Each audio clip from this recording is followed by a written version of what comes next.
আমার দিদিমা বলতো অন্নকূটের দিন নাকি ঠাকুর একটু অন্ন চায়, তাই যে যা পারেই সামান্য কিছু আয়োজন করতে পারলো ঠাকুরকে যেন আমরা একটু অন্ন দিই। Hello friends, welcome to my channel Bengali blog point. আজকে অন্নকূট আমি কি কি আয়োজন করছি চলো তোমাদের দেখাই। আমি আগের দিন দুপুরের থেকে আমি করা শুরু করেছি। কিছু ভাজাভুজি, পিঠে পায়েস আগের দিন করার চেষ্টা করছি। আমার মালপা, লুচি, বড়া কিছু হয়েছে। তারপর বাজার থেকে যা যা আনা হয়েছে সব কেটে কুটে আগের দিন গুছিয়ে রাখছি, যাতে পরের দিন খুব সকালে উঠে আমি আয়োজন শুরু করতে পারি। তো আগের দিন আমি মেয়েকে নিয়ে সুজি হালুয়া, তারপর বিভিন্ন রকমের হালুয়া, কেক, বড়া, মানে যা যা পিঠা পায়েসের যতটুকু করা সম্ভব আমি আগের দিন আমি আর মেয়ে মিলে করেছি। প্রায় 2টো 2:30টা অবধি আমরা এই পিঠা পায়েসের আয়োজন করেছি।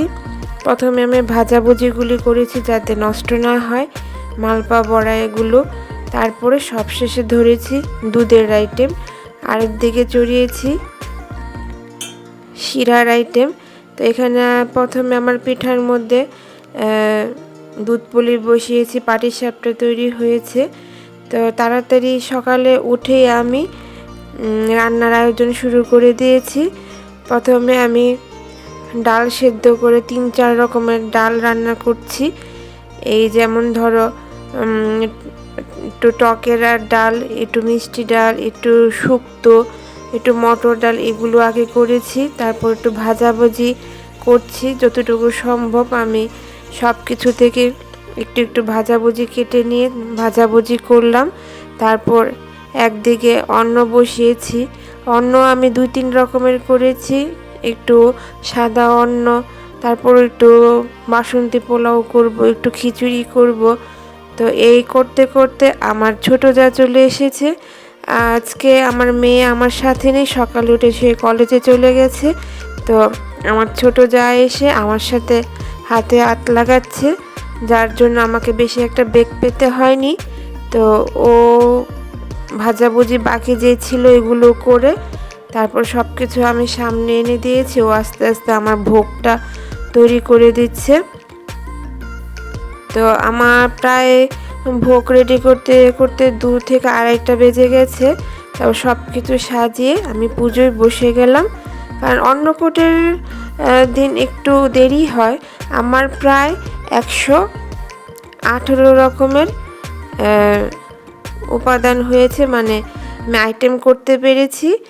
এই পিঠা পায়েস, তারপরে বিভিন্ন রকমের রান্না নিয়ে, তারপরে ফল টল মিষ্টি এসব সব কিছু নিয়ে প্রায় 118 রকমের হয়েছে। তো আমি পুজো শুরু করে দিলাম।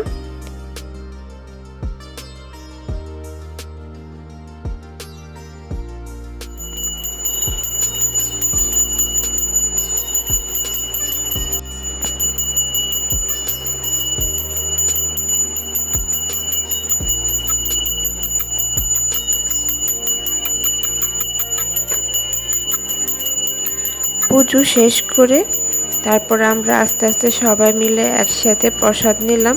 তাড়াতাড়ি প্রসাদ নিয়ে আবার ভাইফোঁটার জন্য তৈরি হলাম, কারণ আজকে ভাইফোঁটা সবাই অপেক্ষা করে থাকে। আজকে এই দিনে ভাইকে ফোঁটা দেওয়ার জন্য, ভাইয়ের মঙ্গল কামনায় আমরা ফোঁটা দিই। অমাবস্যার দিন যে আমি কাজল পেরে রেখেছিলাম, সেই কাজল দিয়ে ভাইফোঁটায় ভাইয়ের শুভ কামনায় ভাইকে কাজল দিয়ে থাকি। তো আমি চলে গেছি আমার মাসির বাড়িতে, সেখানে আগে ভাইদের আমি ফোঁটা দিলাম। আমি ফোঁটা দেওয়ার পর আমার ছোট বোনেরাও ভাইদেরকে ফোঁটা দিয়ে দিল। ফোঁটা দেওয়ার পর সামান্য একটু খাবারের আয়োজন ছিল।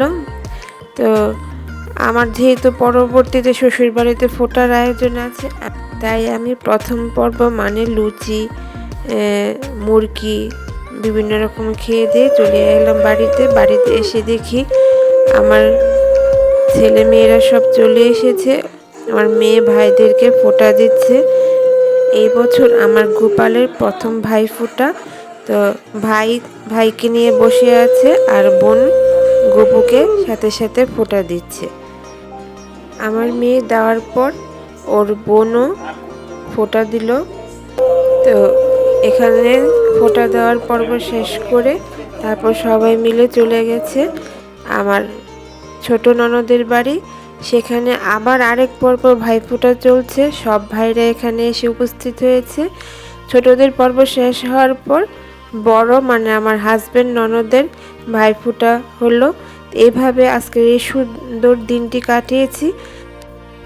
এই দিনে সব ভাইদের জন্য রইল অনেক অনেক শুভকামনা।